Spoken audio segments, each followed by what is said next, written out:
Стрём или норм в Православие. православии? Поститься, чтобы похудеть? Стрём.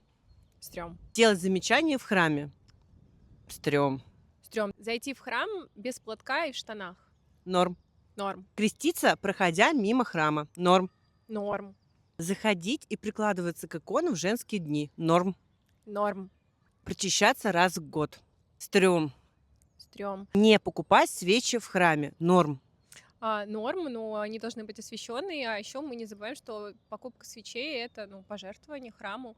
Покрестить ребенка, если это хотят только твои родители, то бишь бабушка с дедушкой? Стрём. Стрём. Не читать Библию? Стрём. Совсем не читать — стрём. Не читать каждый день — Норм. норм. Норм.